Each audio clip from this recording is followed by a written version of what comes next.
দিনটি ছিল সোমবার আর সকাল সকাল আমরা বেরিয়ে পড়েছিলাম আমার গুরুদেবের বাড়ির উদ্দেশ্যে। 3.5 ঘন্টা মতো লেগেছিল যেতে। আজকে ছিল আমাদের গুরুদেবের মেয়ের বিয়ে, মানে আমার গুরু বোনের বিয়ে। তো এখন যাকে দেখতে পাচ্ছ উনি হচ্ছেন আমার গুরুদেব। তো আমরা গুরুদেবের মন্দিরে গিয়েছিলাম, গুরুদেবের বাড়িতে। তো সেখানে এই যে ও হচ্ছে আমার গুরু বোন, ওরই ছিল বিয়ে।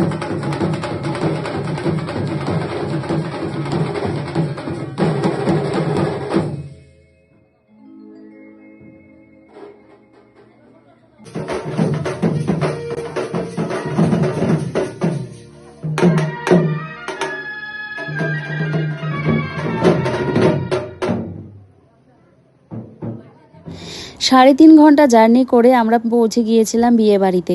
আর দেখো এখন ওর হবে হচ্ছে ওকে হলুদ দিয়ে স্নান করানো হবে। আগে আমরা দেখতাম হলুদ দিয়ে একেবারে মেখে স্নান টান করিয়ে একাকার অবস্থা, কিন্তু এখন কিন্তু আর সেই রকম হয় না। কারণ চুল ভিজে যায়, তারপর মেকআপের একটা ব্যাপার থাকে, তো সেই জন্য খুব সামান্য করে হলুদ মাখিয়ে ওকে কিন্তু স্নান করানো হবে। তো এই সমস্ত দেখছিলাম, ভীষণ ভালো লাগছিল সবার সাথে। আর এখানে হচ্ছে সবাই যাদেরকে দেখছো আর কি, তারা সবাই কিন্তু গুরু পরিবারের মানুষ আর কি। তো গুরুদেবের মেয়ের বিয়ে, বুঝতেই পারছো, তো বেশ ভালোই লাগছিল।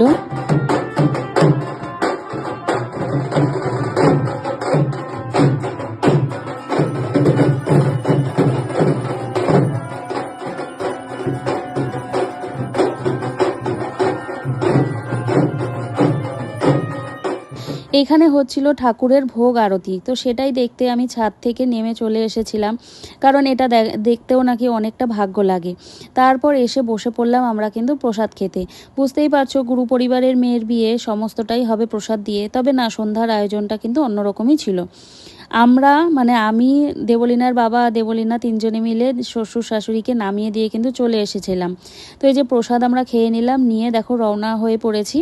তো মা আর বাবা থাকবেন, আর আমি, দেবলীনার বাবা, তিনজনা মিলে কিন্তু আবারও সেই 3.5 ঘন্টার জার্নি করে বাড়িতে ফিরবো।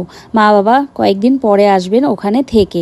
তো এই যে বেরিয়ে পড়ছিলাম, আর এই ভিডিওটা যে দেবলীনা করেছে সেটা আমি জানতাম না। তো এই যে আমি শাড়িটা পরেছি, তোমাদের কীরকম লাগছে? তোমরা যদি এই শাড়িটিকে পছন্দ করো বা তোমাদের যদি ভালো লাগে, আমি লিংক দিয়ে দেবো, তোমরা কিন্তু সেই লিংক থেকে এই শাড়িটি কিনে নিতে পারবে, ভীষণ সুন্দর। আর এইদিকে দেখো আমরা আরেকটি বাড়িতে গিয়েছিলাম, যেটি হচ্ছে আমাদের এক দাদার বাড়ি। তো গুরুদেবের বাড়ির পাশেই ওনার বাড়ি। তো দেখো এখানে নালার মধ্যে কর্পোরেশন থেকে নাকি মাছ ছেড়ে দিয়ে গেছে যেন মশা কম হয়। তারপরে আমরা আবারও বেরিয়ে পড়লাম। আর মানে এত রোদ ছিল সেই দিন, গাড়ি চালাতে কিন্তু দেবলীনার বাবার খুব বেশি